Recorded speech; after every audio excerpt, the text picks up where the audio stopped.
Hi viewers, welcome to our channel. ప్రస్తుతం మనతో పాటు దాము బాలాజీ గారు, సీనియర్ జర్నలిస్ట్, వారితో ఒకసారి మాట్లాడదాం. సార్ నమస్కారం. సార్, సీఎం చంద్రబాబు నాయుడు గారి పైన ఆయన ఎమ్మెల్యేలే తిరగబడుతున్నారు. అసలు చంద్రబాబు నాయుడు గారు ఆయన ఎమ్మెల్యేలు ఎవరిని కూడా కంట్రోల్ చేయలేని పరిస్థితి ఇప్పుడు నెలకొంది అని అంటున్నారు. ఎందుకు ఎమ్మెల్యేలు ఈ విధంగా తిరగబడుతున్నారు? వీళ్ళని ఎందుకు చంద్రబాబు నాయుడు గారు కంట్రోల్ చేయలేకపోతున్నారు? ఏం జరిగింది సార్ అసలు? యా చంద్రబాబు మీద ఎమ్మెల్యేలు తిరుగుబాటు అనేది మనం చెప్పడం కాదు, చంద్రబాబుని సపోర్ట్ చేసే బిగ్ టీవీలో వచ్చిన కథనం. అదేంటంటే చంద్రబాబుకు షాక్, తిరగబడుతున్న టీడీపీ ఎమ్మెల్యేలు అనే హెడ్లైన్స్తో బిగ్ టీవీలో వచ్చిన కథనం. అట్లాగే చాలా ఈనాడు కానీ జ్యోతిలో కూడా ఎమ్మెల్యేల అవినీతి మీద కావచ్చు, ఎమ్మెల్యేలు ఎట్లా ప్రజల్ని పిప్పి చేస్తున్నారు, మద్యం దీంట్లో కావచ్చు, లేకపోతే ఇసుకలో కావచ్చు అనేవి వరుసగా కథనాలు వస్తూనే ఉన్నాయి. సో చంద్రబాబు కూడా ఒక పక్క ఎమ్మెల్యేని బెదిరిస్తున్నాడు, సుభాష్ అనే మంత్రికి వార్నింగ్ ఇచ్చాడు. మరోవైపు పవన్ కళ్యాణ్ సాక్షాత్తు హోంమంత్రికి గట్టిగా వార్నింగ్ ఇచ్చి, నువ్వు నీ పని సరిగ్గా చేయకపోతే నీ శాఖను నేను తీసుకుంటే పరిస్థితి వేరేగా ఉంటుందని ఓపెన్ వార్నింగ్ ఇచ్చాడు. నిజానికి ఏంటంటే ప్రతిపక్షం నిర్వీర్యంగా ఉంది. ప్రతిపక్షం వైసీపీ డిఫెన్స్లో ఉంది, కంప్లీట్గా వాళ్ళని వాళ్ళు కాపాడుకునే పరిస్థితిలో ఉన్నారు. చాలామంది సైలెంట్ అయిపోయారు, ఎక్కడ ఉద్యమాలు చేయలేదు. జగన్ అసెంబ్లీలో వాళ్ళు జరుగుతుంటే నేను పోరాడుతూ బయట అన్నాడు, కానీ ఏం పోరాటం ఏం కనబడలే. కానీ విత్ ఇన్ ద కూటమిలోనే కొన్ని ఇబ్బందులు మనకి అసెంబ్లీకి సాక్షిగా బయటపడినాయి. అదేంటంటే ఒకటి, జ్యోతుల నెహ్రూ క్లియర్గా ఇసుక కుంభకోణం మీద, ఇసుక పాలసీ బాగాలేదు, గతంలో బాగుంది ఇప్పుడు బాగలేదు, దీని మీద సమీక్షించుకోవాలని ఓపెన్గానే అసెంబ్లీలో మాట్లాడింది మనం చూసాము. అట్లాగే శ్రీకాకుళానికి సంబంధించిన కోన రవికుమార్కి అచ్చెన్నాయుడికి ఉన్న విభేదాలు కూడా బయటకు వచ్చాయి. అట్లాగే ఇక్కడ ఇసుక దీనికి సంబంధించి జ్యోతుల్ నెహ్రూ సాక్షాత్తు డిప్యూటీ స్పీకర్ రఘురామకృష్ణరావుతో వాగ్వివాదానికి దిగాడు. ఒక వైసీపీ ఎమ్మెల్యే ఎట్లా అయితే వాగ్వివాదానికి దిగుతాడో అలాగే దిగాడు. ఇక కొల్లు రవీంద్ర మీద వసంత కృష్ణప్రసాద్, మైలవరం ఎమ్మెల్యేగా గెలిచి మంత్రి అయిన వసంత కృష్ణ సీరియస్ అయ్యాడు. మీరు ఒకప్పుడు ఆయన ఏమన్నా అంటే, కొల్లు రవీంద్ర మైలవరంలో మైనింగ్ అక్రమాలు జరిగినాయి, మాజీ ఎమ్మెల్యే చేశాడంటే ఈయన లేచి, నువ్వు మాజీ ఎమ్మెల్యే నేనే కదా, నన్ను ఎలా అంటావు, నా పేరు ఎప్పుడన్నా వచ్చిందా, నాకేమైనా సంబంధం ఉందా అని ఆయన నిలదీశాడు. చివరికి అది వాగ్వివాదం లాగా దారితీసి కొల్లు రవీంద్ర దాని మీద తన వివరణ ఇచ్చుకోవాల్సి వచ్చింది. నేను నిన్ననలేదు, యాక్చువల్గా పోలవరం కాలువల పనిలో అక్రమాలు జరిగాయని, ఇది మీరు కాదు, మైలవరం మాజీ ఎమ్మెల్యే అంటే మీరు కాదు, జోగి రమేష్ అన్నట్టుగా ఆయన కవరింగ్ ఇచ్చుకోవాల్సి వచ్చింది. మరోవైపు ఇటు కొనతల రామకృష్ణ, అతను కూడా అధికారులు ఎవరు మేము చెప్తుంటే నోట్సులు రాసుకోవట్లేదు, అసలు అధికారులు ఎక్కడున్నారని అడిగితే కవర్ చేయడానికి నా అచ్చెన్నాయుడు అధికారులు పైనుంచి రాసుకుంటున్నారన్నాడు. కవర్ చేయొద్దు నువ్వు అని ఈయన స్పీకర్, సాక్షాత్తు స్పీకరే ఆయనకి అయ్యన్న పాత్రుడు అచ్చెన్నకి చెప్పాల్సి వచ్చింది. మరోవైపు కొంతమంది అసలు ఇక్కడ జీరో వరే లేదు, కోన రవికుమార్ అన్నాడు ఈ మాట, సమస్యలు చెప్తుంటే మంత్రులు రాసుకోవట్లేదు, ఇది ఎలాంటి అసెంబ్లీ, మేము మా నియోజకవర్గాల సమస్యలు చెప్తుంటే రాసుకోవాలి కదా అని చెప్పినప్పుడు కూడా అది కొంత వివాదమైంది. స్పీకర్ కూడా రాసుకోవాలి ఖచ్చితంగా మంత్రులని చెప్పాడు. అప్పటికి కూడా అచ్చెన్న వివరణ ఇచ్చుకోవాల్సి వచ్చింది. ఇక్కడ సమస్యలు ఏవి చెప్పినా అన్నీ రికార్డు అవుతాయని చెప్పాడు.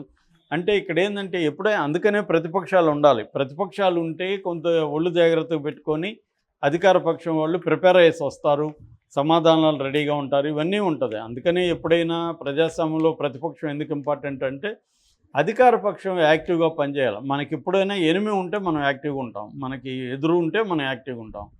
లేదనుకో మన లోపల ఒక రకమైన నిరాసక్తతో, లేజీనెస్ ఇవన్నీ వస్తాయి. సో అందుకని అలర్ట్గా ఉండాలంటే ఆయన ఎవరో ఒక ఆయన చెప్పాడు, నేను నా ఎనిమీస్ని దగ్గరకు పెట్టి ఉంటాను, ఫ్రెండ్స్ని దూరం పెడతానని. ఎందుకంటే ఎనిమీస్ దగ్గర ఉంటే మనం అలర్ట్గా ఉంటామని.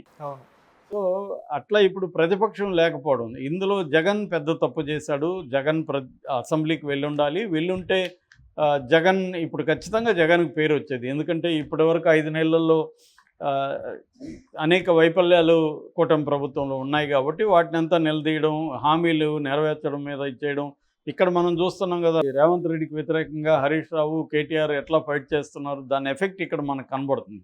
దానివల్ల ప్రజల్లో కూడా రేవంత్ రెడ్డి మీద ఒక తిరుగుబాటు ధోరణి అనేది బలంగా పెరిగింది. పౌర సమాజంలో కూడా వివిధ వ్యక్తులు రేవంత్ రెడ్డికి వ్యతిరేకంగా మాట్లాడడం మొదలుపెట్టారు. ఒక వ్యతిరేకత అట్మాస్ఫియర్ అనేది తీసుకురావడంలో సక్సెస్ అయ్యారు ఇక్కడ. అక్కడ జగన్ ఫెయిల్యూర్ అయ్యాడు. అసెంబ్లీకి ఖచ్చితంగా పోవాలి. ఇక్కడ కూడా కేసీఆర్ రాలేదు, కానీ కేసీఆర్ రాకపోయినా కేటీఆర్, హరీష్ రావు ఆ లోటును తీరుస్తూ అసెంబ్లీలో కూడా గట్టిగా వాళ్ళు ఎదుర్కొంటున్నారు. అక్కడ కనీసం జగన్ పోకపోయినా జగన్ ఎమ్మెల్యేలను పంపించున్నా కొంత వాళ్ళేదో వాళ్ళు కష్టపడి పోరాడి ఇబ్బందులు పడి వాళ్ళు కొంత గొడవ క్రియేట్ చేయగలిగిన వాళ్ళు. అదేమీ లేకుండా అసలు నీకు ప్రతిపక్షం అనేది టెక్నికల్గా వాళ్ళు ఇవ్వాలి, ఇస్తే మంచిదే, కానీ ఇవ్వట్లేదు. ఇవ్వనప్పుడు ఏం చేయాలి? మనకి ఎంతసేపు ఇస్తారో అంతసేపు పోరాడాలి కదా, అది చేయకుండా బయట కూర్చున్నాడు. ఇప్పుడు దానివల్ల ఏమవుతుందంటే జగన్ ఇది పని చేయకపోవడం వల్ల విత్ ఇన్ ద తెలుగుదేశం పార్టీలోనే కొంత కూటమిలో అసంతృప్తి. మన బీజేపీ నాయకుడు కూడా మా పేరు కూడా చెప్పండి, కూటమి అంటే మీరు 2 పేర్లు చెప్తున్నాడని కూడా ఆయన మాట్లాడాల్సిన పరిస్థితి ఏర్పడింది. అట్లా అంటే కూటమి అంటేనే ఖచ్చితంగా వాళ్ళ మధ్య ఇబ్బందులు ఉంటాయి. అందరినీ సాటిస్ఫైడ్ చేయడం అనేది కూడా అంత ఈజీ కాదు. చంద్రబాబు కూడా అది పెద్ద టాస్కే. కాబట్టి ఆ ఇబ్బందులు ఉండడం పెద్ద విషయం కాదు, ఉంటాయి. ఇప్పుడు మనకు సొంత పార్టీలోనే విభేదాలు ఉన్నప్పుడు వేరే పార్టీలతో కలిసి ఐడియాలజికల్గా ఏమాత్రం సంబంధం లేని పార్టీలతో కలిసి పనిచేయాల్సి వచ్చినప్పుడు ఖచ్చితంగా ఇబ్బందులు ఉంటాయి. ఎందుకంటే ప్రతి ఒక్కరూ నాకు ఇంపార్టెన్స్ ఇవ్వాలని కోరుకుంటారు. ఆ ఇంపార్టెన్స్ ఇవ్వలేని పరిస్థితి ఏర్పడినప్పుడు వాళ్ళకి వ్యతిరేకత అనేది పెరుగుతుంది. సో కాకపోతే ఇక్కడ ఏంటంటే కాంటెక్స్టు ఎమ్మెల్యేలు చంద్రబాబు మాట వినట్లేదు, స్వతంత్రంగా వ్యవహరిస్తున్నారు అనేది మొదటి నుంచి కూడా తెలుగుదేశం మీడియానే రాస్తుంది ఈ మాట. ఇదేదో వైసీపీ వాళ్ళు లేకపోతే తెలుగుదేశాన్ని విమర్శించే వాళ్ళు చెప్తున్న మాట కాదు, తెలుగుదేశం మీడియాలోనే వస్తుంది. కొత్తగా ఇప్పుడు తిరగబడుతున్న టీడీపీ ఎమ్మెల్యేలు చంద్రబాబు షాక్ అనే పేరుతో బిగ్ టీవీ అంటే ఇక్కడ రేవంత్ రెడ్డికి, అక్కడ చంద్రబాబు సపోర్ట్ చేసే ఒక మీడియా హౌస్, వాళ్ళే ఎందుకు ఇలా పెట్టారంటే ఈ అసెంబ్లీలో ఎలాగ మాట్లాడుతున్నారు, బయట కూడా చంద్రబాబు మాట ఎవరు వినట్లేదు, చంద్రబాబు కంట్రోల్ చేస్తున్నట్టు ట్రై చేస్తున్నట్టు కానీ ఎవరు వినట్లేదని నాకు కూడా ఇప్పుడు అనేక ఎమ్మెల్యేల స్టోరీలు చెబుతూనే ఉన్నారు. ఒక పక్క మద్యం కావచ్చు, ఇసుక, ఈ రెండిట్లో ప్రధానం. మిగతా చోట్ల కొన్ని చోట్ల మైనింగ్ వ్యవహారాలు జరిగే చోట మైనింగు, ఇతర వ్యవహారాలు జరుగుతున్నాయి. అసలు కేవలం ఇది అదేం లేదు, చిన్న మటన్ కొట్టోడు దగ్గర నుంచి అందరి దగ్గర కలెక్షన్ అనేది మొదలు పెట్టేశారు. ఎందుకంటే దీనికి ప్రధాన కారణం ఏంటంటే గతంలో చంద్రబాబు టికెట్లు ఇచ్చేటప్పుడే వాళ్ళ దగ్గర పార్టీ ఫండ్ కొంత తీసుకున్న ఆరోపణలు ఉన్నాయి. రెండోది ఒక్కొక్కరు మినిమం ఎమ్మెల్యేలు 60-70 కోట్ల నుంచి 100 కోట్లు ఖర్చు పెట్టుకున్నారు. మూడోది ఈ ప్రభుత్వం అనేది 5 ఏళ్ళు నడిచే పరిస్థితి లేదు. జమిలి ఎన్నికలకు సంబంధించి ఇప్పుడు జరగబోతున్న శీతాకాల పార్లమెంట్ సమావేశంలో బిల్లు పెడుతున్నారు. అది మ్యాక్సిమం పాస్ అయ్యే అవకాశం ఉంది. అది కానీ జరిగితే 2026 చివరిలో కానీ 27లో కానీ ఎన్నికలు వచ్చేసే అవకాశం ఉంది. దానికి ఇంకెంత 2-3 ఏళ్ళు కూడా లేదు. ఈ 2-3 ఏళ్లలో వీళ్ళు ఒక గత చంద్రబాబు పార్టీకి ఇచ్చింది, వీళ్ళు ఖర్చు పెట్టింది కాకుండా మళ్ళీ ఎన్నికలకి ఇంకొక 150 కోట్లు వెనకేసుకోవాలి. అంటే ఒక ఎమ్మెల్యే 300 కోట్లు మినిమం సంపాదించాలి. ఎక్కడి నుంచి సంపాదిస్తారు? ప్రజల దగ్గర నుంచే రావాలి. ప్రభుత్వ వనరులు ప్రజల జోబుల్లో నుంచి ఎమ్మెల్యేల జోబుల్లోకి రావాలి. సో ఈ 300 కోట్ల టార్గెట్ ప్రతి ఎమ్మెల్యేకి. కాబట్టి ఇప్పుడు చంద్రబాబు కూడా తెలిసినా కంట్రోల్ చేయలేడు ఆయన్ని. ఎందుకు? ఆయనకు కూడా తెలుసు కదా, వీళ్ళు 300 కోట్లు సంపాదించుకోవాలి కదా, నేను కంట్రోల్ చేస్తే వీళ్ళు మళ్ళీ సంపాదించుకోకపోతే నెక్స్ట్ ఎన్నికల్లో ఎవడు ఖర్చు పెడతాడు, ఆల్రెడీ పార్టీ ఫండ్ ఇవ్వాలి, ఇవన్నీ ఉంటాయి కదా. కాబట్టి వీళ్ళు నేను కంట్రోల్ చేస్తున్నట్టు నటిస్తాను, మీరు మీ పని చేసుకోమండి అనే ఒక ఇండైరెక్ట్ సిగ్నల్ జరుగుతూ ఉంటుంది. అందుకనే నేను కూడా ఆ మధ్య చెప్పాను, అనంతపూర్లో ఒక ఎమ్మెల్యే స్థానిక మంత్రి చెప్పినా ఏం లేదు, లోకేష్ చెప్పినా ఏం లేదు, చంద్రబాబు చెప్పినా ఏం లేదు, ఒకరిని ఒక వ్యాపారస్తుడిని బెదిరిస్తావు, డబ్బులు తీసుకుంటున్నాడు. ఆ వ్యాపారస్తుడు కూడా తెలుగుదేశం అతనే. చివరికి ఆ వ్యాపారస్తుడు ఇక్కడ హరీష్ రావుని పట్టుకొని హరీష్ రావు ద్వారా అతను బెదిరించి ఇక్కడ ఆస్తులు ఉన్నాయి కాబట్టి అతను కంట్రోల్ చేయాల్సి వచ్చింది. అంటే క్లియర్గా వాళ్ళు చంద్రబాబు కంటే కూడా ఇక్కడ బీఆర్ఎస్ నాయకులకు భయపడుతున్నారు. ఎందుకంటే హైదరాబాద్లో వాళ్ళ ఆస్తులు ఉన్నాయి కాబట్టి. అక్కడే ఏం బీక్కుంటారు వీళ్ళు, మన ఆస్తులు ఇక్కడేం లేవు, మాకు ఉంటే కర్ణాటకలో బెంగళూరులో ఉన్నాయి, లేకపోతే హైదరాబాద్లో ఉన్నాయి, లేకపోతే చెన్నైలో ఉన్నాయి తప్ప ఇక్కడ ఆంధ్రప్రదేశ్లో పెద్దగా ఆస్తులు ఏమి లేవు, కాబట్టి మీరేం చేస్తారన్న ధీమా కూడా వాళ్ళకి కనబడుతుంది. సో ఒక రకంగా చంద్రబాబు మీద తిరుగుబాటు అని వీళ్ళు పెట్టారు, కానీ నేనైతే తిరుగుబాటు అనుకోను. ఒక రకమైన అసంతృప్తి ఉంటుంది. ఎందుకంటే చంద్రబాబు కూడా ఇంత పెద్ద ఎత్తున మెజారిటీ వచ్చింది కాబట్టి వీళ్ళందరినీ సమన్వయపరిచి అందరి కోరికలను తీర్చడం అనేది చంద్రబాబుకు సాధ్యం కాదు. రెండోది సీనియర్లకు చాలామందికి మంత్రి పదవులు ఇవ్వలేని పరిస్థితి ఉంది చంద్రబాబు.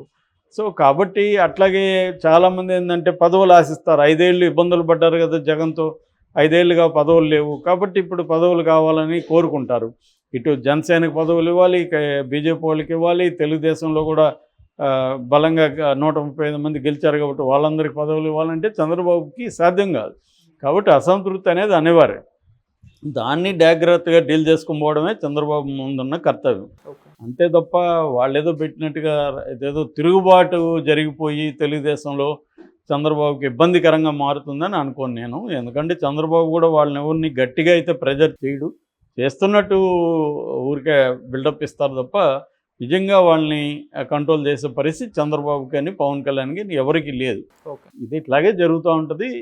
జగన్కి చంద్రబాబు ప్రభుత్వానికి ఈ విషయంలో పెద్ద తేడా లేదు. సేమ్ కరప్షను, సేమ్ ఇది. అప్పట్లో జగన్ ఎక్కువ తనే కరప్షన్ కింగ్గా బతికి ఉండొచ్చు. ఇవాళ కరప్షన్ అనేది డీసెంట్రలైజ్ అయింది. ఎక్కువగా ఎమ్మెల్యేలు వాళ్ళు ఎక్కువ తింటున్నారు కాబట్టి ఆ మేరకు తేడా కనబడుతుంది తప్ప జనాల్ని పట్టించుకోవడం, ప్రజల సమస్యల్ని పట్టించుకోవడం అనేది ఈ ప్రభుత్వంలో కూడా కనబడలేదు.